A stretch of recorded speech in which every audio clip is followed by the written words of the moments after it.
defining moment when I knew this was gonna be my career, I think it was when I had to really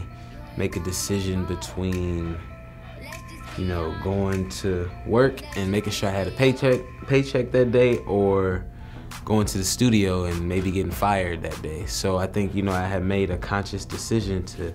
go to the studio and try to like produce for Diddy for 3 days over going to work, which, you know, I had to put in a letter of resignation after that and really, you know, quit, because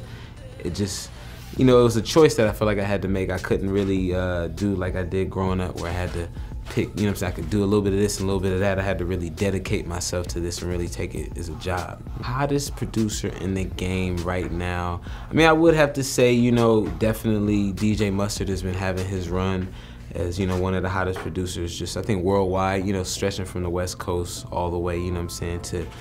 the South, to the East Coast, all the way, you know what I'm saying, across the world. But I think, you know, it's also just growing. There's so many producers that, you know, are young and coming up, from, you know, Mustard to Metro and Spins, and, you know, you got London on the track, who has a lot of stuff on the radio right now, and it's a lot of new guys think coming out and I'm rocking with. I think, you know, as far as being slept on, I think, you know, I'm definitely a part of, you know, that new grinding generation that's being slept on, where, you know, it's a lot of people who are working hard and really grinding and not getting that just due from people feeling like they're not working as hard as they're not, you know, telling people or exposing, and it's a lot more behind the scenes, to where, you know, I think people really still just getting to know me as an artist too, and I'm just growing. So I'm not angry about, you know what I'm saying, being overlooked sometimes, more so than I appreciate the growth and it moving slowly and just lasting longer. I think definitely the theme between My Own Lane and Full Speed is just, you know, it's one of those things that is a part of my lifestyle, not only just from living a fast lifestyle and having to, you know what I'm saying, always be on the move, more so than I also still like to race and, you know what I'm saying, just go fast. And, you know, I'm into like very fast roller coasters and rides, and, you know what I'm saying, getting in the car and going over 150 and, you know, really having that moment, like free, open space, you know what I'm saying, excites me to just go fast. So I think, you know, with Full Speed, that theme is really, you know, going fast at this direction and path that I, you know, have confidently found and know where I'm going. Man, between Up and Away and Full Speed, I think, you know, the growth has been, you know, with Up and Away, it was a situation where I felt like I was showing and proving more to the labels and the offices and the bigger businesses to try to, you know what I'm saying, show and prove what I could do and what I built so far, so that they can help me grow even bigger. And I think with, you know, My Own Lane, the growth there, it was all really me figuring out,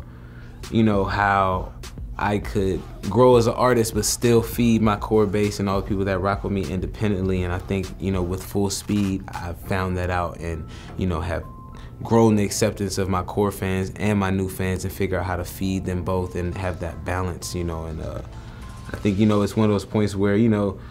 with the Full Speed situation, the growth is really not only just the sound, but that, of course, it's sound growth. I always try to keep the content the same, but, you know, grow the production, the people I'm working with, and make sure it doesn't sound mixtape wise. But, you know, the biggest growth is just me figuring out the direction and knowing where to go. The tracks that don't go on the albums, it's kind of like 4 places they go. There's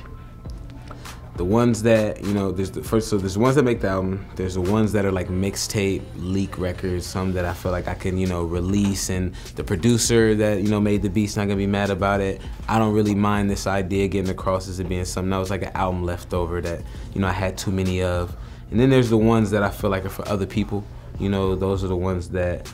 I'll probably submit to other people's albums and try to get writing credit. You know, that's how I got the record with Fifth Harmony and just different people. I'm growing to show and prove the writing aspect of things by giving them my old records, you know, already finished, and I think that helps. That's 2 places. The 3rd place, you know, my own team. I'm always working on just different things with just my own team. So, you know, I'm right now, you know what I'm saying, doing other projects for just them and their mixtapes and, you know, albums, and trying to, you know, help that build that situation. And then there's the ones that just sit in my CD player that I listen to daily, day by day, and they only might be 1minute and 30-second songs, but they're like some of my favorite records that's like, I could never drop this as 1minute and 30 seconds, but I'm done with this idea, I love it, and I'm just listening to it. What do you do in your free time, if you ever have any free time? Free time, when I have free time, I I do a lot of movie watching, a lot of TV watching, catching up on shows, movies was hot, especially like horror stuff and scary movies I'm into the most, and superhero type Marvel, DC movies. And you know, from there, I think playing video games consumes a lot of my day sometimes. I have to watch the video game thing, because I grew up playing a lot of video games and then had to stop playing video games when I did music, because it kind of started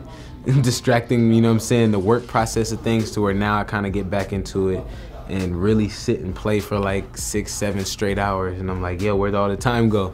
So, you know, I'm one of the guys who likes to beat the video game to the end, you know what I'm saying? So I'm used to going back to where I used to rent it, and you only get to rent the game for 3 days, so you're dedicated to playing for 3 straight days because you gotta return it. That's how I play games still. Yo, I'm kidding, and now you know. Special thanks to Robert Wayne Footwear and Doc Martin.